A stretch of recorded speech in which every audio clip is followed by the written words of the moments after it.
Hello, Oilers fans. Austin here with a news update. Yes, you may have already heard by now, but the Edmonton Oilers have traded Evander Kane to the Vancouver Canucks for a fourth-round draft pick. It is a pure cap dump for the Edmonton Oilers. They clear up $5.125 million in cap space, and that is going to give them some extra flexibility to figure out what to do with some of their upcoming RFA situations with Olivier Rodrigue in net. But most importantly, Evan Bouchard on the back end. Evan Bouchard is due a huge raise upcoming this season, and the Oilers are doing what their best to give themselves some cap flexibility heading into the draft, heading into free agency, and making sure that they can get their, parts of their core re-signed to term and to dollar that works for both the player and the team.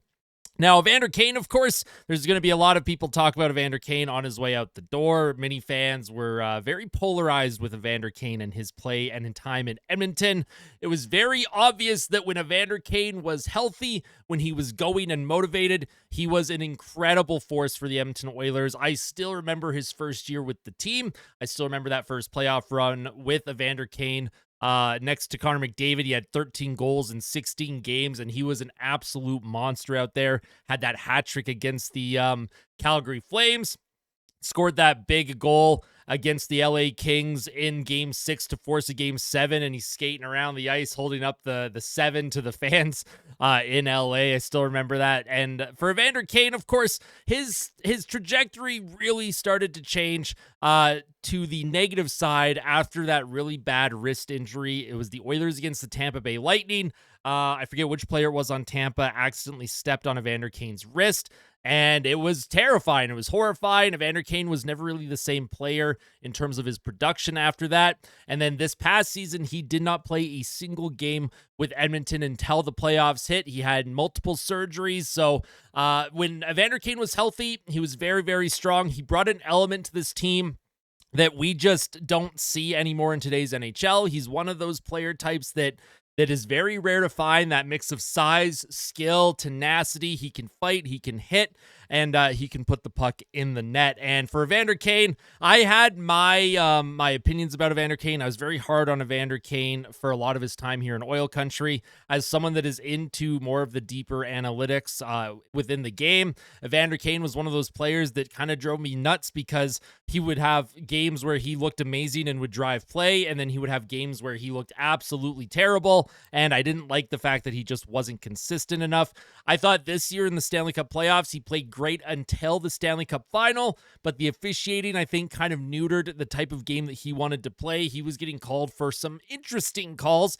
The most egregious call was that little cross-check in Game 3 in front of the Panthers net. Of course, the high sticking penalties, those are high sticking penalties. I am not, taking anything away from that. Evander Kane needed to keep his stick down. But the Oilers, they clear up a ton of cap space. And with the trade, Evander Kane's time in Edmonton comes to an end. So good luck in Vancouver, Evander Kane. You now get to play with my favorite non-Oiler, Jake DeBrusk. Jake DeBrusk played for the Bruins. I really wish he had played for the Edmonton Oilers. Also, Oilers fans, tune in. You see those Bruins jerseys. Don't get too worked up. I got all the Oilers gear behind me, still wearing my Oilers gear here. I did a little bit of rearranging of my little office here, and a couple Bruins jerseys ended up being put up there. It's fine. Don't worry. They're my second favorite team. Oilers still number one here. But with the Evander Kane trade, let's take a look at what the depth chart looks like for Edmonton, what their cap space looks like, their current draft pick situation, and then the pending free agents that they need to spend some of this money on to continue to round out their roster. Now, the main core of this team is still intact. You still have Nugent Hopkins, McDavid, and Hyman. You still have Draisaitl. You still have Ekholm. You still have Nurse, Kulak, Wallman, Stetcher, Emberson on defense. The players that likely don't come back but are part of the depth chart right now. You have Victor Arvidsson on that second line right wing position next to Draisaitl. It does sound like the Oilers are working on facilitating a trade for Victor Arvidsson. It does sound like Arvidsson has agreed to waive his no trade clause to allow the Oilers flexibility to find a good fit for him.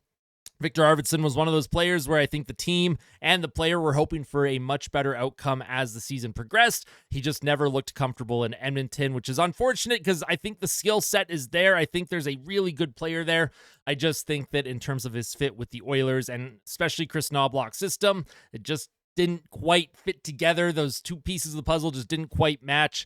But if we take a look, oh, sorry about that. If you heard my alarm go off on my phone. So if you take a look at the depth chart here, Max Jones on the third line with Henrique and Savoy. Obviously, the third line is going to have to get tweaked. Hamblin, Janmark, and Tomasek on the fourth line. Noah Philp is an RFA. If you take a look at the goaltending situation, Stu and Calvin Pickard are both signed for one more year. Olivier Rodrigue, they're, I wouldn't consider a very young prospect anymore. Olivier Rodrigue did get one game with Edmonton last season against the Anaheim Ducks. Lost the game. I thought he looked okay, though. If you look at the draft pick situation for Edmonton, they have a third, a fourth, a sixth, and a seventh. So it's nice to add an extra draft pick before today's trade with Kane. They only had a third, a sixth, and a seventh. So getting an extra draft pick for a pure cap dump, that's totally cool with me. A lot of times you kind of have to add your own draft picks to dump some salary cap, but obviously Evander Kane still has a little bit of value there. Pending UFAs, this is the big thing for Edmonton. Who the heck are they going to re-sign with the $18.282 million in cap space that they currently have? Corey Perry, I know, wants to come back, but if it's rumored, if his rumored asking price, is in fact true, where he's asking for $2.5 million a year for 2 years, so that'd be a 2-year, $5 million contract. I think if you're Edmonton, you run away from that. You absolutely do not sign that deal with Corey Perry. Listen, I love what Corey Perry brings. I love what he's been able to do. I love that he had 19 goals last year. I love that he had 10 goals in the postseason, second only to Leon Draisaitl on Edmonton.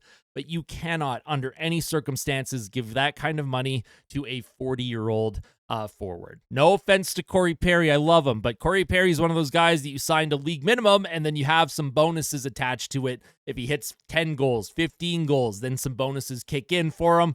You do not give $2.5 million to a guy like Corey Perry per season.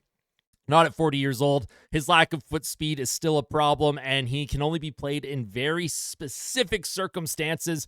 And the older that he gets, the more specific those circumstances become. With a healthy Zach Hyman coming into next season, I just don't see a proper fit for Corey Perry on the power play anymore, other than the second unit. So his production will likely drop off.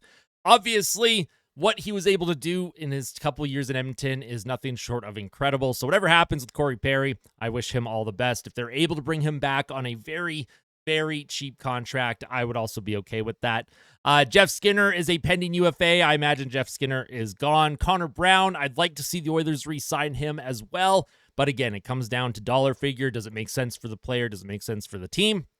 Kasperi Kapanen, I think there could be a fit there for Edmonton to bring him back. I think they like his mix of speed and tenacity for that bottom six. Trent Frederick, the rumor is he is imminently going to sign an 8-year contract around $3.75 million per year. I think that is an outrageous contract. I think a middle six forward like Trent Frederick, I don't know why you would give him 8 years for his play style, but he is younger. It's with how much the salary cap is going up, it's not the worst contract manageable. The only thing that makes it a little just gets me a little shaky and full of bad goosebumps is the fact that it would be 8 years. That's a long time to lock into a player like Trent Frederick. The longevity of those player types isn't always a sure thing, right? So Trent Frederick, of course, whenever he does sign that dotted line in Edmonton, it is pretty imminent, though, that he will sign that long-term deal with the Edmonton Oilers. John Klingberg is a pending UFA. I'm not sure if they bring him back. Derek Ryan, his career is likely over at this point, but again, we love Derek Ryan here in Oil Country, but this is just kind of what it currently looks like with the Evander Kane trade, how much cap space the team has, their top prospects, pending UFAs, top prospects like Sam O'Reilly, probably fighting for a spot this upcoming season. Maxim Berezkin is another player out of the KHL that could be come over and fight for a spot. Connor Clattenburg as well. So there's a lot of moving pieces here in oil country, and it sounds like Stan Bowman obviously understands the importance of cap space, the importance of properly filling out this roster for Connor McDavid, Leon Draisaitl, the rest of this core, to remain committed long-term to the team. Obviously, I think the most important deal that needs to get done is re-signing Evan Bouchard, and then, of course, re-signing Connor McDavid. If they don't get McDavid re-signed this summer, he still has 1 year left on his deal before, he becomes a UFA. So I'm not concerned about Connor not re-signing. I do think Evan Bouchard will get re-signed, though, for sure. And, of course, the most important thing other than those players is the goaltending situation. Will Stan Bowman address the goaltending? Is he going to address it through free agency? Is he going to try and make a trade for a goaltender on this team? Lots to talk about, lots to figure out as we get closer to the NHL draft in a couple days. So if you enjoyed today's video, make sure to hit that like button. And, of course, if there's any more breaking news, if the Oilers do any more interesting things, I will make sure to have videos uploaded for all of you. I am doing a live stream during the NHL draft on Friday, so I look forward to that. And yeah, we are in the full swing of offseason. I call it silly season as well because the amount of rumors swirling around, right? But unless it's official, I probably won't make too many videos on it. I can't wait to see you all very, very soon, hopefully with more good news here in oil country. I hope you're all enjoying the early start to your summer wherever you live. I hope you're staying cool. I hope you're staying refreshed, and we'll see you soon. Tell some that you love them, and as always, fight like a kid, fight like Ben. Let's go Oilers.